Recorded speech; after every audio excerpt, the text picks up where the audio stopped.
Ok, pessoal. Então, é um prazer estar com. Obrigado pelo convite, Rosana e Ivan. Deus Estive aí há pouco abençoe, tempo pastor. Eu use em nome também. de Jesus. Também. Então, estivemos juntos aí há pouco tempo, né? Graças a Deus, foi um encontro muito bom, muito abençoado. E estou muito feliz de saber que a igreja está bem, o pessoal está unido, né? E prossegue as atividades. Graças a Deus por isso. Muito bem. Eu estou hoje com um grupo aqui em casa, sabe? Tem uns alunos, né, que estão aqui. Tivemos uma reunião do grupo de pesquisa agora há pouco. E então, eu vou falar aqui um pouco com vocês e depois eu vou voltar para continuar um assunto lá com eles. Uhum.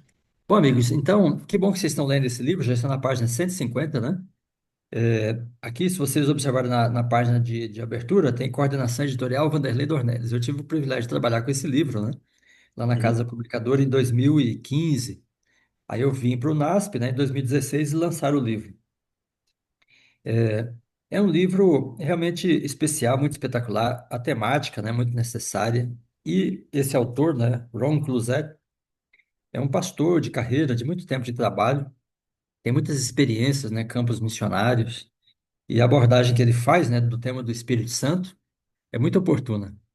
E nós, né, devemos buscar realmente o estudo, né, sobre os dons do Espírito, a natureza do Espírito, a pessoa do Espírito, porque nós precisamos de ter, assim, uma comunhão, né, com Deus o Pai, Deus o Filho e Deus o Espírito Santo.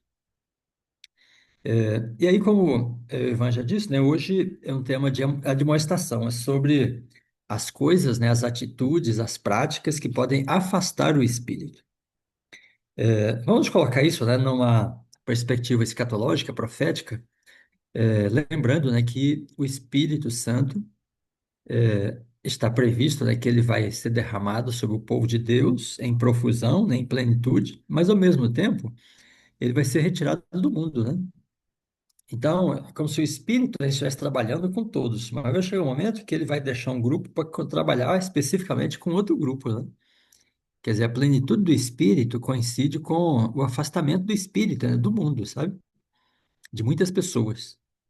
E esse afastamento não é simplesmente por causa de crer ou não crer. É porque as pessoas estão afastando o espírito, né? Então a gente pode lembrar, por exemplo, lá em Ezequiel, quando Deus fala com Ezequiel, né? Ele vai a Jerusalém e tem visões, né? Aí, então Deus fala assim: veja as coisas que eles estão fazendo para que eu me afaste do meu santuário. Então lá tinha abominações, né? Corrupções, imagens, muitas coisas degradadas. E aí aquilo estava contaminando, né, a casa de Deus, e por a casa estar contaminada, Deus estava se retirando. Então, quando é que o Espírito vai se retirar de muitas pessoas? Por causa de elas estarem contaminadas, né? Então, elas se tornam morada inadequada, né, para o Espírito Santo. Muito bem, então, o capítulo Afastando o Espírito começa na página 159. Eu vou fazer alguns comentários, não é um tema assim que necessita de muita argumentação, né? É um tema prático, já é conhecido de nós todos. Então, começa falando aqui que Israel, em vários momentos, né, é, se rebelou, né, e contristou o Espírito Santo. Olha, Isaías 63:10, né? Salmo 78, verso 40. Então, quantas vezes se rebelaram contra ele, no deserto e na solidão o provocaram? Olha só. Então é interessante, né, que a nossa relação com Deus pode alegrar a Deus, pode honrar a Deus, né? Pode dar prazer a Deus, né? Quando ele fala assim, quem me comprazo, né? Então, quando Deus fala que se compraz, quer dizer, ele tem prazer. Mas a nossa relação com Deus também pode provocar a Deus e pode contristar o Espírito Santo.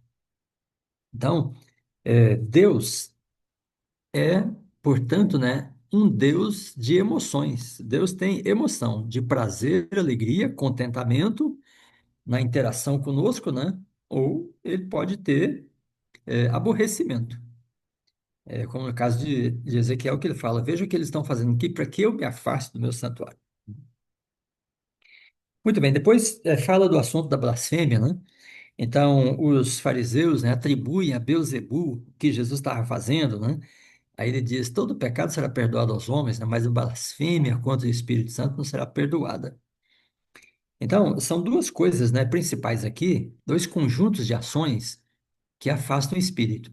É provocar, se rebelar, né? A atitude de incredulidade constante, que entristece e afasta o espírito. E aí vem também aquela questão de atribuir a Satanás uma coisa que Deus está fazendo.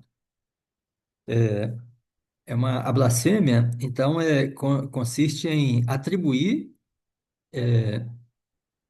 uma coisa que Deus faz a uma outra origem. E também consiste em colocar uma coisa profana no lugar de uma coisa sagrada, né? Então, por exemplo, lá no templo, os judeus estavam colocando coisas profanas, né, no templo sagrado. Então, isto é contaminar o templo e também resulta numa espécie de blasfêmia. Muito bem, então esses dois textos, né, dão assim o direcionamento, sabe, do estudo deste capítulo. Depois também Paulo fala sobre ignorar o ensino, né? 2 Timóteo 3,16. Ignorar o ensino. Como é que a pessoa ignora o ensino? É quando tudo está claro, né, mas ela não entende, sabe? As coisas estão claras, estão dadas, né, mas ela faz questão de não entender, de não aceitar. Então, quer dizer, ela ignora, faz pouco caso, né? Não leva a sério, não dá importância. Então, isso também afasta o espírito. Muito bem, o autor conta aqui uma história, né? Quando ele se mudou para o Tennessee, e aí foi morar numa casa, né? Perto dele passava um trem, né, a locomotiva, 5h15 da manhã, e aí tava aquele barulho, né? E ele acordava. Dia seguinte, daquele barulho, ele acordava, né? E aí ele diz: então, eu acordei durante muitos dias, mas chegou um momento, né, que aí a mente se acostumou, né, com aquele barulho. Aí o trem passava, fazia o mesmo barulho, mas já não acordava mais. Quer dizer, como a voz, né, que fala, fala e não é escutada, e aí chega um ponto que a mente começa a ignorar aquela voz e ela deixa de falar, né? Então, essa comparação que ele faz aí. Muito bem, irmãos. Então, aí tem 4 itens, né, principais aqui de atitudes, coisas, né, comportamentos, práticas que afastam o espírito. São coisas bem práticas, né? Uma delas é a preocupações secundárias. Então, Ellen White fala sobre a dissensão, né? Preocupações secundárias, quer dizer, coisas que não são essenciais, mas que as pessoas dão muita atenção a elas, insistem nelas, né? Fazem questão, sabe, dessas coisas. Eu lembro aqui, né, que em 2015 eu fui à Assembleia da Associação Geral, que foi nos Estados Unidos, né, em San Antônio, e é o assunto da ordenação da mulher, sabe? Algumas pessoas, eu olhava assim, eu pensava, olha, essa pessoa transformou esse assunto num assunto de vida ou morte. Mas, para muita gente, aquilo era um assunto secundário, não era uma coisa essencial. Não era uma coisa sem a qual as pessoas iriam morrer, né? Mas elas fizeram daquilo, né, um cavalo de batalha, colocaram a vida delas naquilo, sabe? Então, isso é uma preocupação secundária. A preocupação secundária pode ser uma coisa até legítima, mas que não é essencial. Não justifica o investimento, né, que é feito, sabe? O investimento de atenção, de tempo, sabe? De preocupação, né? Às vezes até de oração, sabe? A pessoa orar, orar, orar, né? Por uma coisa que não é essencial. Então a gente tem de pesar, né? Aquelas coisas que ocupam nossa mente, nossos pensamentos, nosso tempo, né? Então, ele fala, por exemplo, a tecnologia, né? As tecnologias desviam a mente, né, dos servos de Deus, da palavra de Deus, da obra de Deus, né? Então, quanto tempo, né, quanto dinheiro as pessoas gastam hoje com computadores, com televisões, notebooks, né, iPads, smartphones, né? Então, ou seja, isso se tornou uma coisa que ocupa bastante a atenção, mas é uma coisa secundária. É apenas um meio, né? É verdade que em alguns momentos, né, um celular pode até salvar uma vida, né? Mas apenas como telefone. Mas não é só isso que as pessoas usam. O celular, o uso do telefone talvez seja 5% do uso dele, né? Às vezes até menos. Então, coisas secundárias. E aí ele fala também de admoestação, né? Não se aplica apenas à tecnologia e ao entretenimento, aplica-se aos valores e prioridade da vida. Quer dizer, as tecnologias, como essa que nós estamos utilizando aqui agora, elas são úteis, né? Então não é disso que ela está falando. O telefone pode ser útil em vários momentos, mas também não é disso que ele está falando. Ele está dizendo sobre o que é prioridade, né? Então, por exemplo, a pessoa pode não ser fiel no dízimo, mas ela troca de celular sempre que aparece um modelo novo, sabe? Quer dizer, onde é que está a prioridade, né? Então, a demonstração acerca das preocupações secundárias é com aquilo que é feito ser essencial, que é transformado numa coisa essencial, quando ela, na verdade, não é, né? Então, isto prejudica a nossa comunhão com o Espírito, porque estamos insistindo, né? Gastando tempo em coisas que não são essenciais. Bom, depois ele fala de orgulho e confiança própria. Por que que orgulho e confiança própria afastam o Espírito? Muitas vezes, em vez de nós buscarmos, né, o Espírito, buscarmos a dependência de Deus, nós estamos buscando dependência de nós mesmos, né? Da própria tecnologia, daquelas coisas que são, vamos dizer, a suficiência humana, né? O, a capacidade humana. Então, essa capacidade, seja da ciência, seja da tecnologia, né? Seja das nossas próprias habilidades, né? Então, essas coisas chegam a nos tornar orgulhosos, né, de nós mesmos.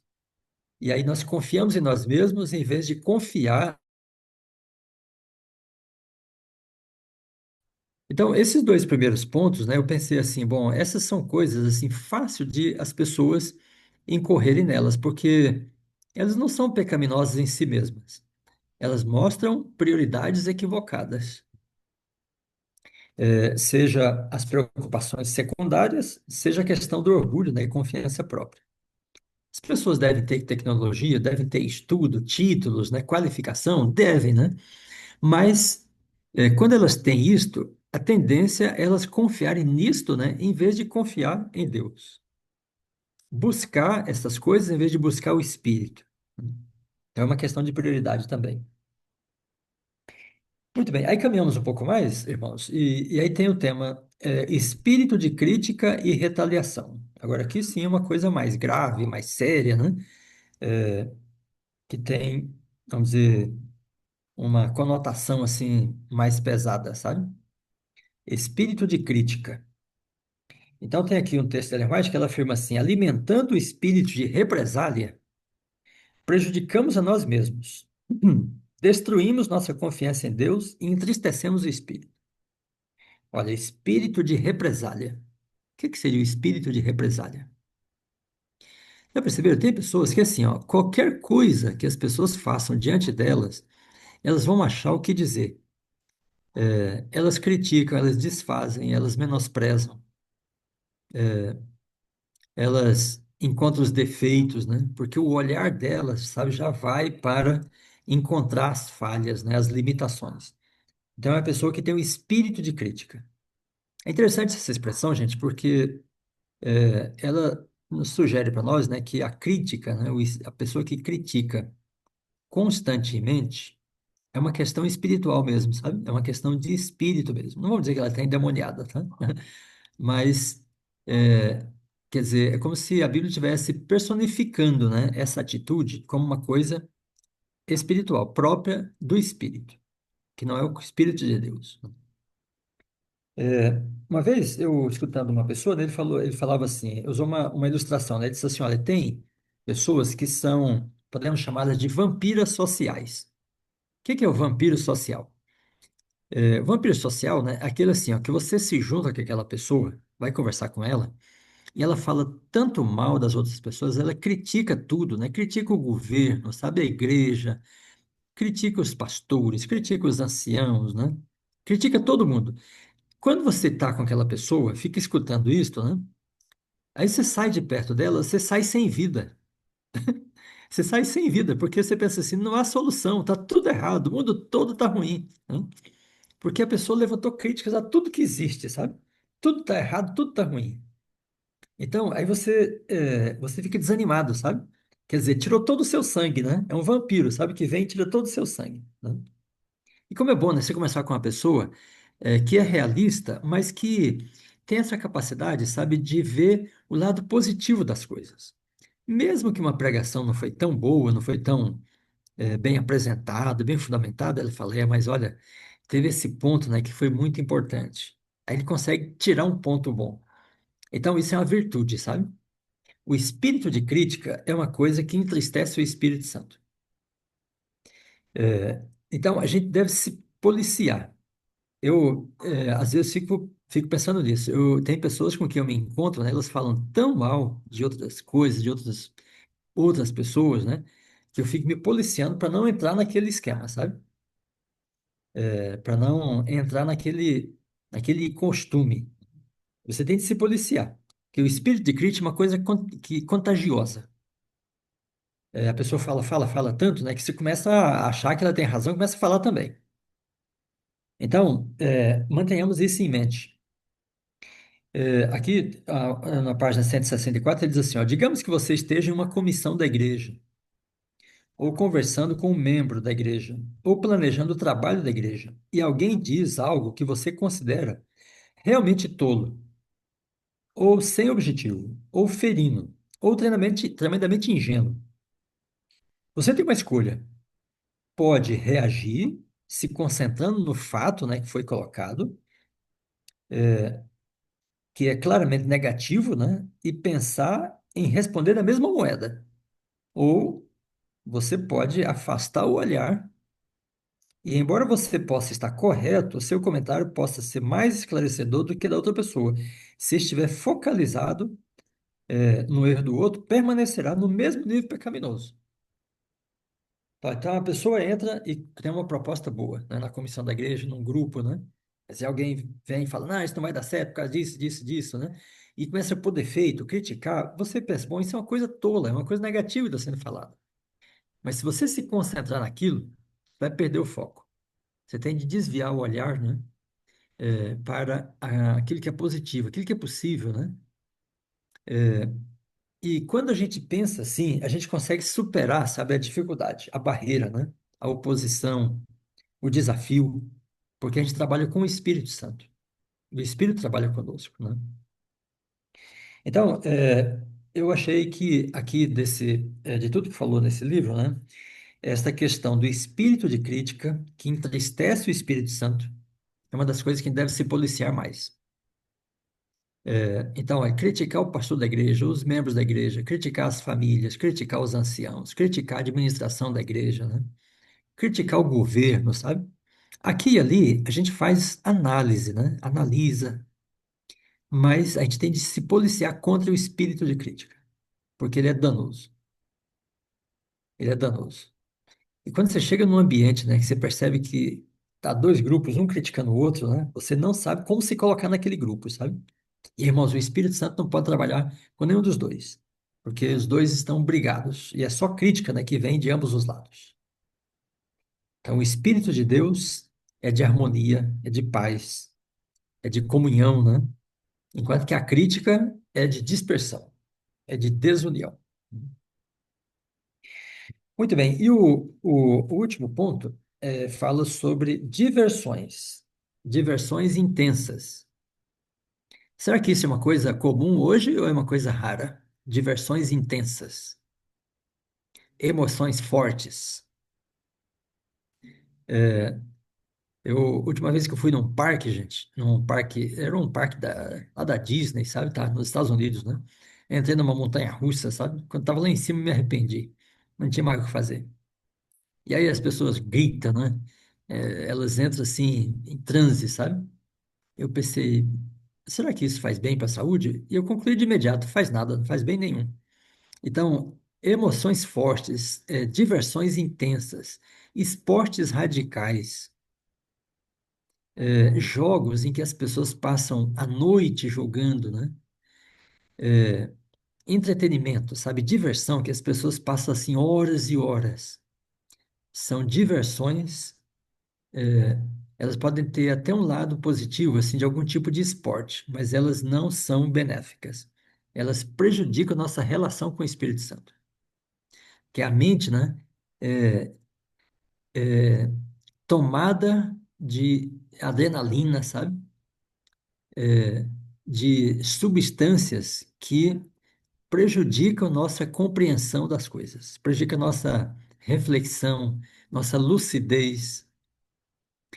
Então, olha, os jovens que estão aqui, aqueles que gostam de esportes radicais, não tenha dúvida, esportes radicais, costumeiros, né, constantes, prejudicam a nossa habilidade de pensar claramente.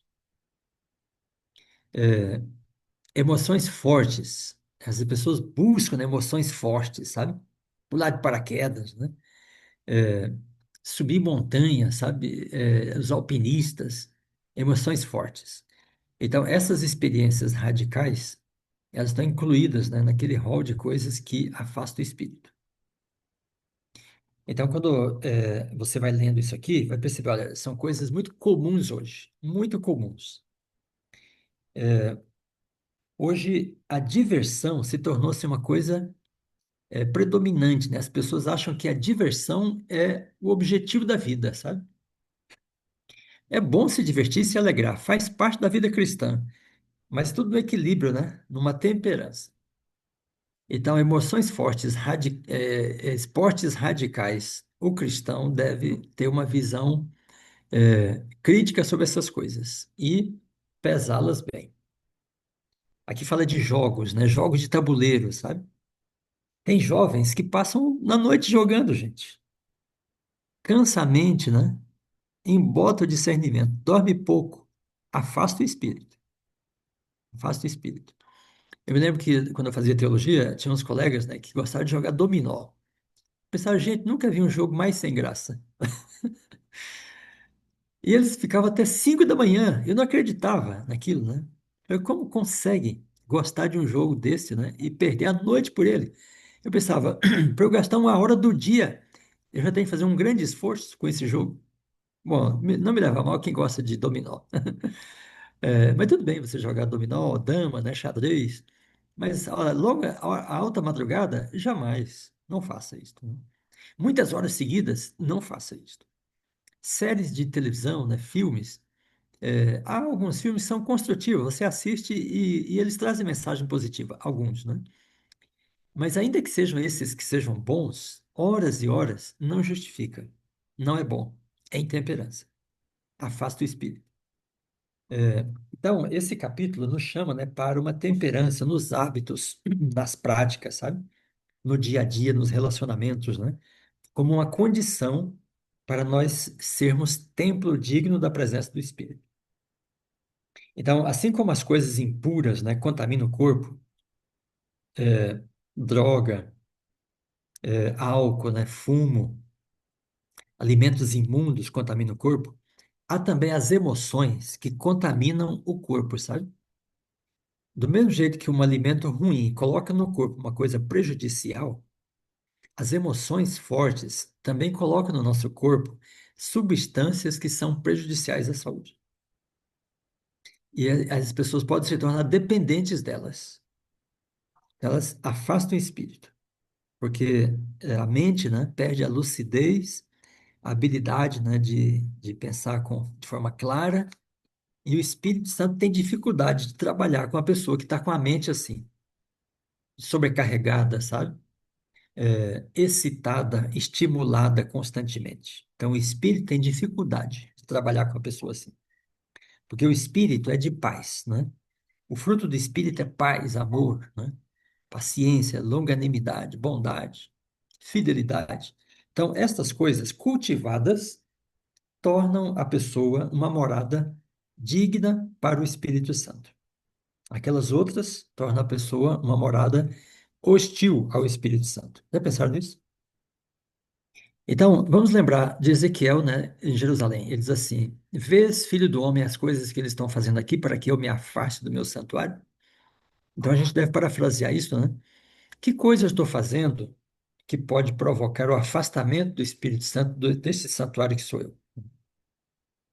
Então, espírito de crítica, orgulho, né?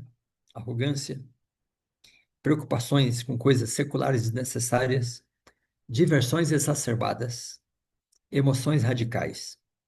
Então, esse é um rol, né, de coisas muito comuns hoje. E que nós que buscamos a bênção do Espírito Santo e a plenitude do Espírito, a chuva serôdia, né, devemos aprender bem sobre isto e nos afastar dessas práticas. E nós encontramos na convivência, né, com Deus e com o Espírito Santo muito mais prazer do que nessas coisas que são ainda prejudiciais. Então, que Deus abençoe você. Releia esse capítulo, né? E tire para a sua vida prática aquilo que se aplica realmente ao seu caso. Às vezes você fala, não, nunca participei de um esporte radical, mas não pode sentar alguém perto de mim que eu já estou falando mal dos outros. Então, para cada tipo de pessoa, tem um tipo de coisa que é habitual. E cada um de nós tem o que nós precisamos de controlar, de regular. Isso faz parte da vida cristã. Muito bem, Rosana. Então, obrigado pelo convite. Foi um prazer estar com vocês mais uma vez. Obrigado, Ivan. Quando tivermos a oportunidade, estaremos juntos aí em Maceió novamente, pela graça de Deus. Amém, pastor. Muito obrigada. Deus abençoe grandemente. O Amém. senhor poderia encerrar com a oração? Ok, eu vou orar então. Daí vocês fiquem à vontade. Eu vou voltar lá para esse grupo que está ali. Eles estão lá conversando, falando do Apocalipse. É um grupo de estudos da faculdade. Vamos orar então. Nosso Deus e bom Pai, obrigado, Senhor, pela tua palavra, obrigado pelo ministério do Espírito Santo, que habita em nós, o Espírito da verdade, Espírito de entendimento, Espírito de santidade. Ajuda-nos, ó Pai, a reconhecermos a pessoa do Espírito, compreendermos a natureza do Espírito e a vivermos, sendo um templo apropriado para a morada do Espírito Santo. Abençoa, Pai, cada pessoa que aqui está participando deste estudo e que todos possam crescer através da leitura desse livro tão abençoado, e que nós, como igreja, possamos crescer para recebermos a bênção prometida do Espírito Santo, na sua plenitude, na chuva serôdia, no Pentecostes, para qualificar a igreja para receber o selo de Deus, para concluir a obra da pregação do Evangelho e para esperar Jesus voltar em glória e majestade. Isso seja com os pastores que estão presentes aqui, o pastor da igreja, o Farol, todo o grupo que está presente, todas as pessoas aqui representadas. Cuide, ó Pai, daqueles que estão enfermos e fortaleça a fé daqueles que estão desanimados. Nós nos entregamos mais uma vez em tuas mãos e o fazemos em nome de Jesus, nosso Salvador. Amém. Amém. Pastor, muito Um forte obrigada, abraço a viu, mais uma todos. vez. Que Deus abençoe vocês. Amém. Amém. Obrigada. E o nome